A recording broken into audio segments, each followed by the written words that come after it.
What's up, nerds? Russia is using a new kind of weapon system that is having devastating consequences all across the front line in Ukraine. Except it's not actually a new weapon system, it's an old bomb that has new tricks attached to it now. So I want to talk today about Russia's FAB-1500. It is basically a glide bomb where the glide section is attached onto an old dumb bomb. So the bomb itself is being pulled from old existing stockages or even mass produced just as dumb bombs, but then they are being attached to a glide appendage basically that pops out wings and glides the bomb to a target. So these are kind of interesting because it's giving Russia a pretty cheap and economic way to get range and really get a big, powerful standoff weapon in this conflict. Now, this isn't anything new. This has been around for a little while, but we're talking about it now because, of course, it's gaining some more prominence. Some folks are talking about it a bit more, and I found it pretty interesting. So I want to talk about it with you guys right now. Basically, it can hit either fixed targets or it can hit targets that are laser guided. So if there's a laser pointing to it, it will follow that. It is claimed that the system has an accuracy within 5 meters, and it has a 60 to 70 kilometer range. Now, of course, with a range of 60 to 70 kilometers, that does make it a standoff weapon, meaning that it can fire from outside of the effective range of most of Ukraine's air defense, and the bomb basically flies in through the air defense, basically umbrella.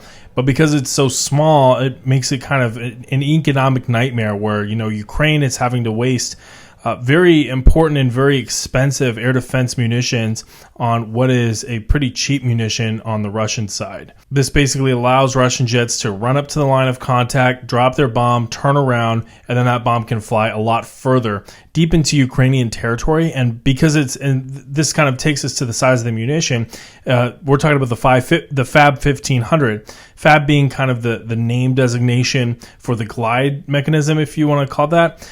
They've had the FAB-250, they've had the FAB-1500, and these are basically the weight sizes of the bomb. Now we're talking the FAB-1500. So this is a big bomb, very, very large bomb, and half of that half of that weight is in explosives. So we're talking a real ability to deliver a pretty significant charge on targets. Of course, some Russian sources have said that that the cost to produce these is incredibly cheap, especially when compared to missiles, with one source cited by CNN saying that it is pennies compared to missiles. So that is certainly a concerning development in this conflict. This has allowed Russia to target some pretty high-profile targets in Ukraine, not only command and control nodes like headquarters, but also some pretty high-payoff targets like HIMARS, as well as some other pretty high-profile equipment being used by Ukraine in this war. Patriots are reported to be able to drop this.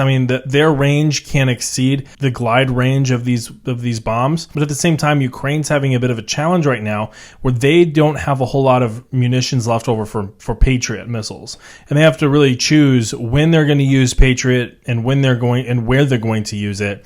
And unfortunately, right now Russia appears to be using the FAB pretty much anywhere, and it's having a pretty significant effect. Now, I mentioned that these can be used to target either a static target, meaning it is not moving, or a moving target as long as it is being targeted with a laser designator. So this laser can be used either on a drone, and we've seen some of that where, Russia's attaching the laser designator onto a drone. They're flying that behind Ukrainian lines, and then they are basically pointing the laser at the target, and the FAB is flying in and hitting it. That laser could also be used by Russian special forces that could get behind the line and target some of these as well. The drone, of course, gives, it prevents Russia from potentially losing very highly trained soldiers to be able to do this mission, and it's incredibly economic. You can mass produce drones, obviously.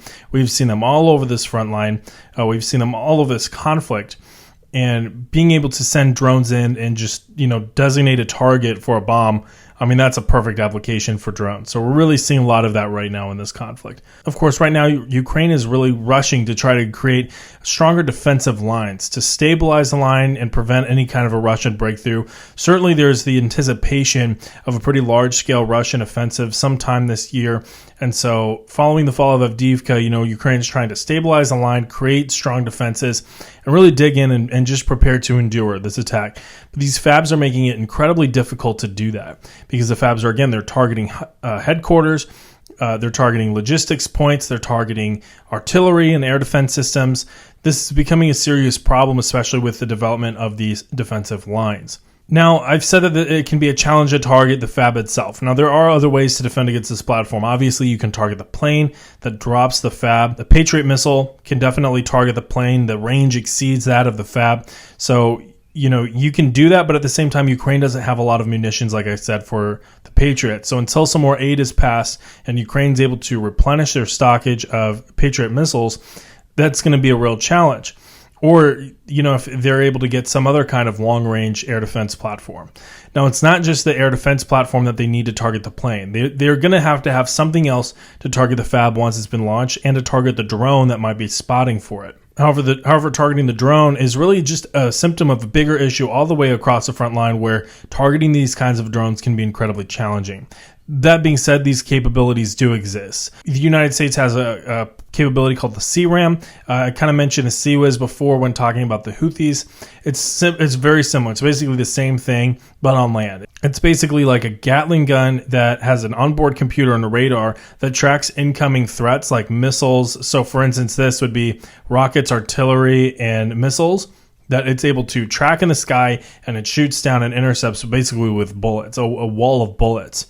So the CRAM would probably be pretty effective, I would imagine, for a glide bomb, but at the same time, you're having to allow it to get pretty close in to you before the CRAM can, attempt even to shoot it down.